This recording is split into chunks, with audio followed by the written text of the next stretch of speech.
Is it recording? Hey everybody! Welcome to another edition of Be Brave Friday with Shaun and Carrie. See, I put my name first because I have to do all the recordings.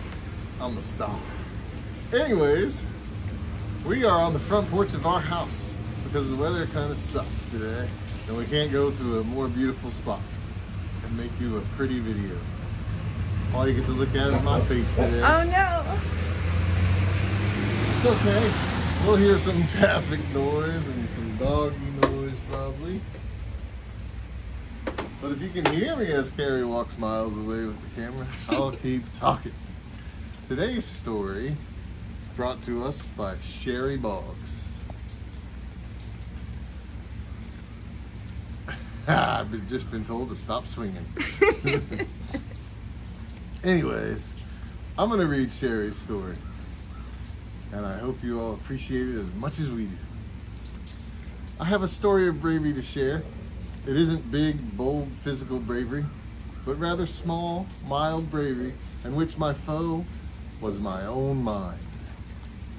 I took violin for a few years as a kid and started taking adult lessons in my late 40s. I was not great and probably would have given up a long time ago if not for my teacher. Let's call her Ms.X, who is hilarious and reminds me of Candace Bergen. Half the time my lessons consisted of us ranting about politics or her telling me some marvelously gossipy story about when she played with our local symphony. A few months before the pandemic, we decided I was ready to join the New Horizons Orchestra. New Horizons is an international organization with orchestras in cities all over the United States. Anyone is welcome, regardless of experience or skill, and their motto is, your best is good enough. My first time there, however, I realized I would need significantly more than my best. Everyone seemed to be a music teacher, a retired symphony member, or someone who practices for 3 hours a day. I stared in bewilderment at the sheet music, a medley of tunes from Chicago, and struggled to keep up. My bow was barely able to land on the right string, much less hit the right note. Needless to say, when everything shut down, I was relieved not to have to go back and be so noticeably behind everyone else. I also quit taking violin lessons, falling into a COVID-related funk and reasoning that Ms.X would only want to deal with Zoom for her most promising high school and college-age students. I didn't touch my violin for a full 15 months. Fast forward to a few weeks ago. Ms.X emailed me to see how I was doing and let me know New Horizons was starting up again. I wrote back that everyone had been super nice, but I'd felt embarrassed a few times I went. I never had time to practice, and I wasn't planning to go back. She wrote back that she would entreat me to consider. She would entreat me to reconsider, claiming that some of these people have no talent whatsoever, and I would know because I taught some of them. She assured me that New Horizons is about the joy of playing, and that I was already way ahead of some of them, even if it didn't feel like it. So, much to my own surprise, I went to my first practice this week.